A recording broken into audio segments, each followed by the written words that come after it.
আজকে আমি ৩টা বিষয় নিয়ে একটু কথা বলবো। প্রথম হচ্ছে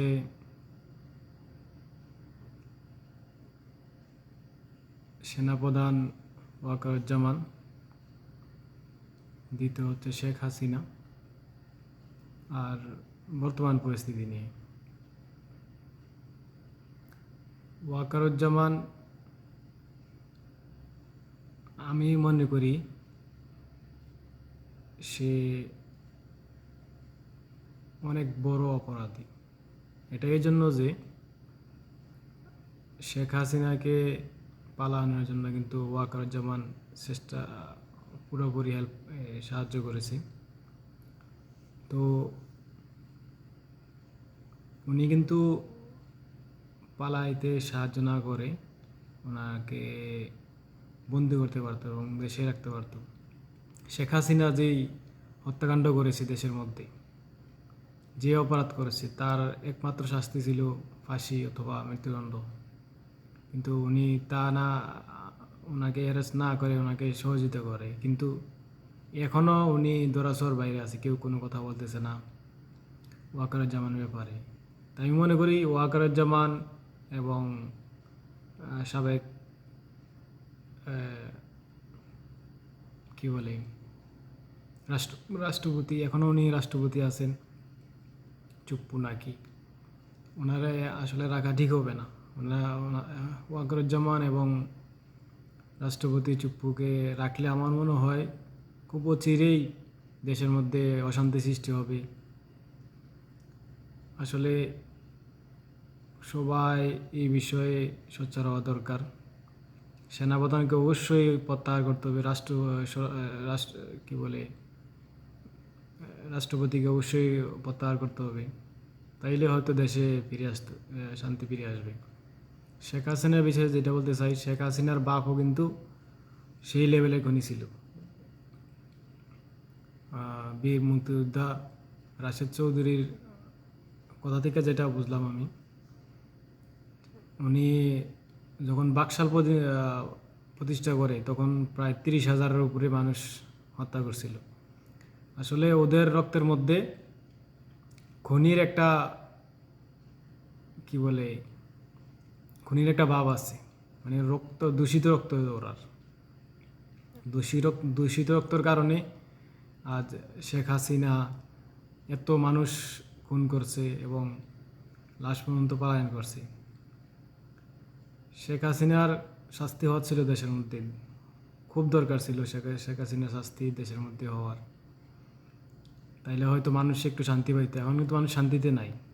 যদি শেখ হাসিনা মারা যাইতো তাইলে হয়তো মানুষ একটু শান্তি পাইতো। কিন্তু ও ভারতে বসে বাংলাদেশের উপর ষড়যন্ত্র করতেছে এবং এখনও আওয়ামী লীগের ছেলেপেলা এখনও কিন্তু ফালাফালি করতেছে দেশের মধ্যে। তো আমি মনে করি এখন যে পরিস্থিতি দেশের, এই বিষয় নিয়ে কথা বলতেছি, দেশের যে পরিস্থিতি এই মুহূর্তে, নির্বাচন তো এখন অবশ্যই দেওয়া যাবে না, সংস্কার করতে হবে। প্রথম সংস্কার করতে হবে, আওয়ামী লীগকে নিষিদ্ধ করতে হবে। আওয়ামী লীগকে নিষিদ্ধ না করলে, যদি আওয়ামী লীগকে নিষিদ্ধ না করা হয়, আমি বললাম, তাইলে সামনে যত সংস্কার করুক আর যাই করুক, নির্বাচন সুষ্ঠু হবে না। কারণ শয়তানের কুমন্ত্রণা, শয়তানের বুদ্ধি একটু বেশি থাকে।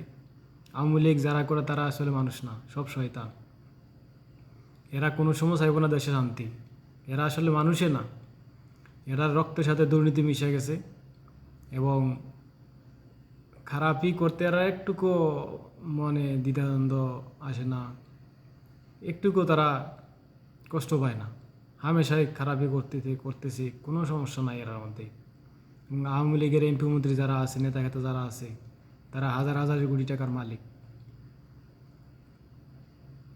এখনও তারা ষড়যন্ত্র করতেছে। বর্তমানে যে স্বরাষ্ট্রমন্ত্রী আছে, উপদেষ্টা আছে, উনি আসলে ব্যর্থ, ওনার দ্বারা হবে না। আইনমন্ত্রী, আইন উপদেষ্টা, উনি কি করতেছে উনি নিজেও জানে না। কিছু কিছু ক্ষেত্রে ওনার ব্যর্থতার প্রমাণ দেয়। তো ডক্টর ইউনূস ওই দিন দেখলাম একজনকে সাক্ষাৎকার দিল, যে সাংবাদিককে, উনি নতুন, ওনারা সবাই নতুন, তাইলে আপনারা এত নতুন নতুন করতেছেন। পুরাতন অভিজ্ঞ লোক নেন, অভিজ্ঞ লোক নিয়ে আপনারা কাজ করান। সমস্যা কি? অভিজ্ঞ লোক তো দেশের মধ্যে অভাব নাই, আপনারা কেন নিতেছেন না? সব অনভিজ্ঞ লোক, যেগুলি অকেজু মাল, যেগুলি এতদিন বসে ছিল, কোনো কাজে ছিল না, এদেরকে নিয়ে রাখছেন কেন? অভিজ্ঞ লোক নেন, দেশের একটা ভালো আসুক, দেশের একটা ভালো সময় আসুক দেশের জন্য। দেশের মানুষ আর কত দেশের মানুষ এত অশান্তিতে থাকবে? এবং এখন সময় আসছে দেশের 1971 সালের মুক্তিযোদ্ধার সঠিক ইতিহাস তুলে ধরুন মানুষের সামনে, যাতে মানুষ সঠিক ইতিহাস জানতে পারে। আওয়ামী লীগ তো দেশের 53 বছর যা করে গেছে, আসলে একটা দেশে তা হইতো না। তো আমি ওয়াকারুজ্জামান সম্বন্ধে আর একটু বলতে চাইতেছি। উনি এখনও সেনাপ্রধান আছেন, আমার মনে হয় ওনারে প্রত্যাহার করা দরকার। আসলে 1971 সালে বীর মুক্তিযোদ্ধা মেজর ডালিম, তারপরে বজলুল হুদা এবং রাশেদ চৌধুরী, এরা মতন দেশপ্রেমিক ছিল এবং চৌকিশ সৈনিক ছিল বিদায় কিন্তু শেখ মুজিবকে হয়তো 3-4 বছর এরকম উনি রাজত্ব করতে পারছে, ওনারে আউট করে দিছে। কিন্তু 2009-এর পর থেকে এরকম আসলে দেশপ্রেমিক সৈনিক সেনাবাহিনীর মধ্যে ছিল না, যার কারণে আমরা 15 বছর কষ্ট করতে হয়েছে, সবাইকে লাঞ্ছিত হইতে হয়েছে। পুরাপুরি বাকশাল তৈরি করছে শেখ হাসিনা। এত মানুষ মারা গেছে, এত গুম হয়েছে। যদি ওই সময় থাকতো, এখনও নাই, এখনও যারা আছে সব টাকার গোলাম সেনাবাহিনীর মধ্যে। এখন কেন ওয়াকারুজ্জামান এখনও আছে? উনি কিভাবে শেখ হাসিনাকে পালাইতে সহযোগিতা করছে? ওনার আন্ডারে এখনও সেনাবাহিনী আছে, তার মধ্যে সেনাবাহিনীর মধ্যে যারা আছে তারা এখনও দেশপ্রেমিক না। তারা কি অনুভূতি নাই? তারা কি মনে করে না যে আসলে ওয়াকারুজ্জামানের ঠিক করেন নাই? কেন শেখ হাসিনার পলায়ন করতে উনি সাহায্য করবে? সেনাবাহিনীর সবাই, সারা দেশের মানুষ সেনাবাহিনীর প্রতি আস্থা আছে, বিশ্বাস আছে, কিন্তু কি করে তারা? মাঠে ওইরকম নাই। পুলিশের কথা বলে এলাম নাই, পুলিশ তো আসলে আওয়ামী লীগের কফি, এরা রক্তের সাথে দুর্নীতি মিশে গেছে, টাকা ছাড়া কিছু বুঝে না। এখন মাঠে নিষ্ক্রিয়, সমানে চিন্তায় গুনাগুনি এখনও হইতেছে, কিন্তু পুলিশের কোনো ভূমিকা নাই, এরা নিষ্ক্রিয়। কারণ ওরা টাকা দেয় না। আগে শেখ হাসিনা প্রত্যেক মাসে মাসে লাখ লাখ টাকা দিছে ওরার পিছনে, এখন তো কেউ টাকা দেয় না, এই জন্য ওরা নিষ্ক্রিয়। পুলিশরা আসলে এরকমভাবে পরিবর্তন হইব না। পুলিশ ব্যাপক হারে নিয়োগ দিতে হবে।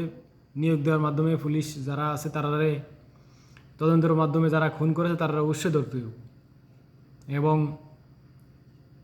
বিচার করতে হবে তারা, যারা যারা খুনি আছে। নতুন নতুন পুলিশ দিতে হবে এবং যারা ভালো আছে তারা অবশ্যই প্রমোট করতে হইব পুলিশের বড় বড় কাজ যেগুলি আছে। ঠিক আছে, আশা করি এখন 3টা কাজ করতে হবে। এক, ওয়াকারুজ্জামানকে প্রত্যাহার করতে হবে। আর শেখ হাসিনা এবং শেখ হাসিনার যে রাষ্ট্রপতি ছিল আগে, রাষ্ট্রপতিকে প্রত্যাহার করতে হবে এবং সবাই এক হয়ে সংস্কারের পর যাতে নির্বাচন হয় ওই বিষয়টা সবাই একাত্মতা পোষণ করতে হবে। তাহলে আমি মনে করি দেশে শান্তি ফিরে আসবে। তো মোটামুটি এখন আলহামদুলিল্লাহ খারাপ না, ভালোই আছে। নিত্যপণ্যের দাম মোটামুটি ভালোই আছে, মোটামুটি শান্তি দেশের মধ্যে। তবে আর একটু ভালো হবে যদি অভিজ্ঞ লোক যারা আছে উপদেষ্টা পরিষদে যদি আরও অ্যাড করা হয়, তাহলে আমি মনে করি আরও অনেক ভালো হবে। তো সর্বোপরি আওয়ামী লীগকে নিষিদ্ধ করতেই হবে। আওয়ামী লীগকে নিষিদ্ধ না করলে দেশে শান্তি হইব না। যারা ফসা রাজনীতির কারণে আওয়ামী লীগকে নিষিদ্ধ করতে না করতেছেন, একদিন দেখবেন আপনারা গাড়ে পাড়া দিয়ে কিন্তু আওয়ামী লীগ আবার ক্ষমতার মধ্যে আসবে, তখন কিন্তু আর কিছু বলতে পারবেন না। ঠিক আছে, আসসালামু আলাইকুম।